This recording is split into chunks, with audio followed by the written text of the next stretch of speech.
I'm sorry, help me. This is too much. I apologize. Please do something. As my mother-in-law and husband desperately begged me for help, I asked the first thing that popped into my mind. Why are you guys asking me for help? What have I done to you? I have no idea what's going on with you two and how I can help. Anyway, I have something else to do. I turned my back on them, ignoring the frantic begging in agony behind me, and left. I am Eileen. I was a 27-year-old secretary, and my husband Aaron was 29 years old back then. He was an advertising agent and worked for a different company from me. We met because our offices are in the same building and got married 2 years later. My in-laws lived a short flight away. My mother-in-law Yvonne was left alone after her husband passed away last year. Aaron, being the eldest son, took her in without any discussion. Although we still lived separately, we were just on different floors in the same apartment building. She was, to put it nicely, sassy and a bit impatient, and I was more of a think-before-act type. We were polar opposite in terms of personality, and did not get along well. She seems to get frustrated with my slow speech and action every time. She thought it was better to do things quickly, even if the result was 60 points. She often suffered a loss as a result of proceeding without thinking things through. No matter how hard I tried to adjust to her way, I could not agree with her completely. For example, my wedding. When it came to choosing a venue, "Just pick one already," she scolded me and then recommended a cheap place that was available for the earliest booking without checking the service carefully. At that time, I had narrowed down my choices to a few and was planning to visit each place. "What are you procrastinating about? In the end, all venues are more or less the same. Stop wasting your time worrying about tiny details." Considering our future relationship, I decided to follow her advice. However, the venue was located in a hard-to-reach area, and there was a patchy cellular connection. In addition, we were served a lower-grade course because they weren't able to get the originally planned ingredients on the day. Aaron and I were frowned upon by the guests. Yvonne told the relatives who had complained to her. "Eileen insisted on having a reception here. We tried to reason with her, but she didn't budge." Thanks to her, I was recognized by her relatives as a bride who was not only selfish, but also unable to offer the least hospitality. I complained to Aaron about that. We were all family now. You should forgive her. Besides, you agreed to have it there in the end. He took her side, and I was left frustrated. Those misunderstandings continued to happen over and over again after the wedding. "You are really slow and clumsy. It's a waste of time for me to be with you. You make me wait all the time, and I'm really tired of it. Can't you respect other people's time?" She started to criticize me blatantly.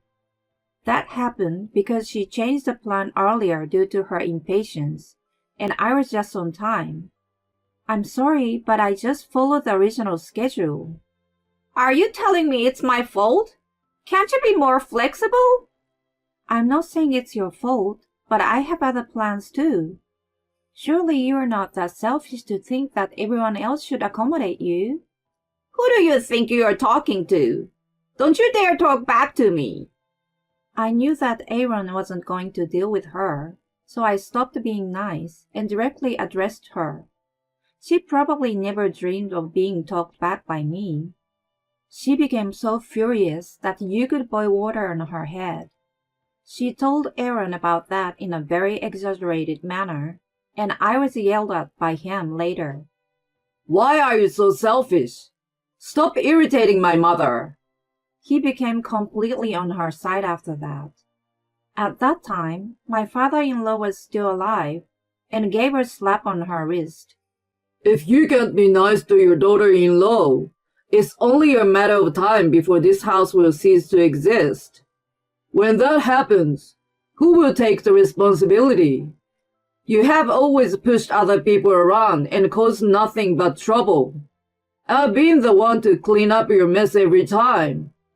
You forget that, and you're being a nuisance to others again? And he gave Aaron a lesson as well. How long are you going to be controlled by your mother? You have your own family now. When your wife is in trouble, you don't even take her side, but tell her off. Shame on you. Thanks to his reproach that their behavior, which could have been seen as bullying, was kept under control. Aaron was actually a really good husband as long as Yvonne wasn't involved. He always prepared a surprise gift for me on my birthday and took the initiative to help me with the housework on his days off. His attitude changed drastically when she was and wasn't around. At that time, we had no significant relationship, and I only saw them during Easter and Christmas. I thought that if I endured those events, I could have a relatively happy married life. However, just 1 year into our marriage, my father-in-law became ill and was hospitalized. He passed away despite his treatment. I wondered what Yvonne was going to do. My mom is moving in downstairs next month, and we're going to take care of her. Aaron suddenly announced. What? What do you mean we're going to take care of her? Why didn't you tell me anything about this? I'm the eldest son, of course. I should take care of her now that she's all alone. And since you don't like her, I rented a separate apartment instead of having her move in with us. I'm making a compromise for you, so don't complain. When my father-in-law passed away, I thought we might have needed to take care of her. I never imagined that I was going to be forced to do so without any consultation. I became distrustful of him because of his insensitive behavior. I was also concerned about my future life with him, who would have most likely taken her side if we had a confrontation. I began to a bit cautious in my daily life. Such days were exhausting, and as I feared, Yvonne harassed me in various ways. Moreover, Aaron even suggested that I clean not only our house but hers on my days off. I always help you with the chores. She's getting old and tired, so go and help her. I mean, I can do it too, but she's going to be around for a long time. It's a good opportunity to patch up your relationship with her. I decided to take up his advice in the hope that things would improve. It must be hard for you to do all the house things. I was wondering if there was anything I could do to help. I don't know what a clumsy girl like you can do for me. Well, that's okay. I don't have enough furniture, so could you get me some? Sure. Should I pay first and can you reimburse me later? You live on Aaron's income, don't you? Why don't you pay from there? He said I was free to spend it however I wanted. When I was about to refuse, she lashed out loudly. Just go. I will let him know later. I didn't have the energy to talk back and readied myself to go shopping as she ordered.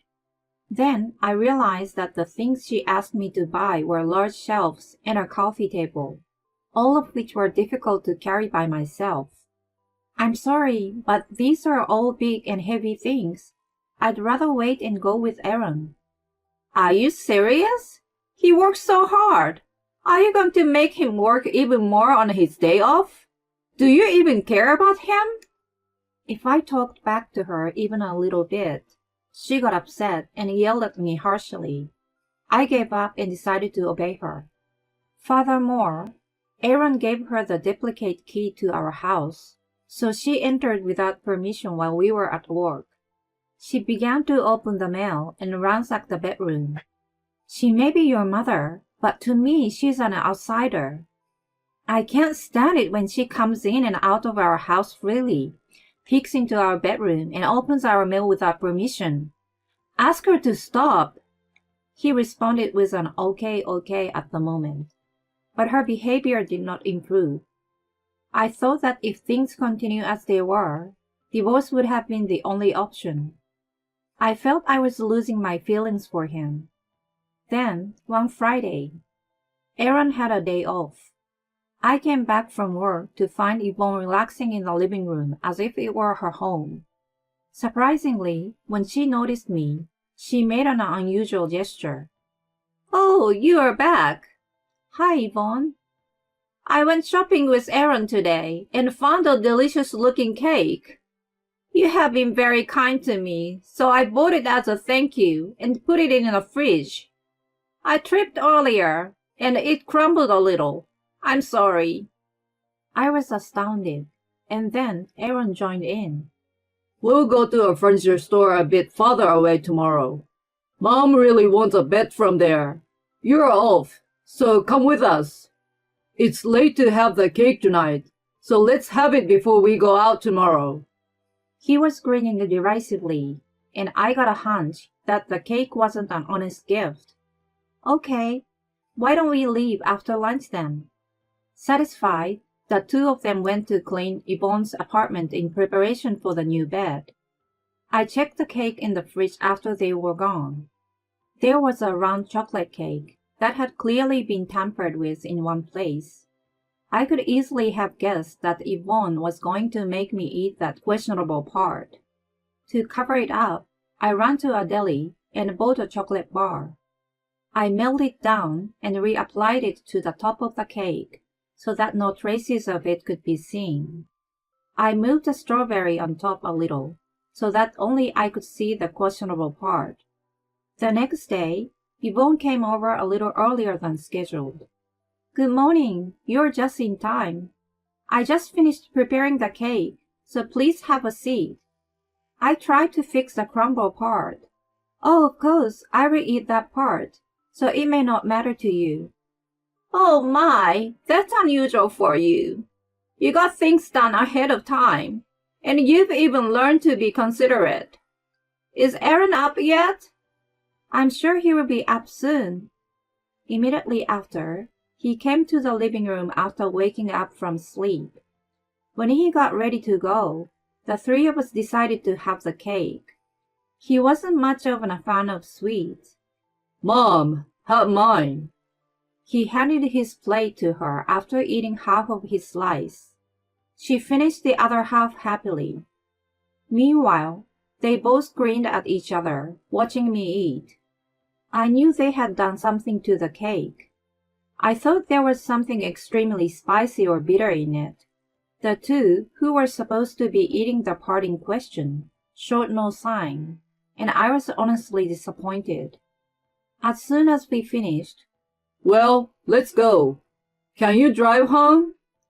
Aaron handed me the car key, and just as we were about to leave, "Eileen, you should go to the restroom before we head out. It's quite a long way to the store." "I'm fine. Besides, we will use the highway, so it will be quick." Then, when we were getting on the highway, "How much longer until we get there?" asked Aaron with a pale complexion. About an hour and a half, I think." "Can I use the restroom somewhere?" "Eileen, did you really eat the crumbled part?" Following Aaron, Yvonne, who was breaking out in a cold sweat, asked me from the back. "Of course I did. I wouldn't let you or Aaron eat the damaged part." "You don't look so good. Are you feeling okay?" "I need to use the restroom too, so stop anywhere you can." I sensed that both of them were suffering from sudden stomach aches from their appearance.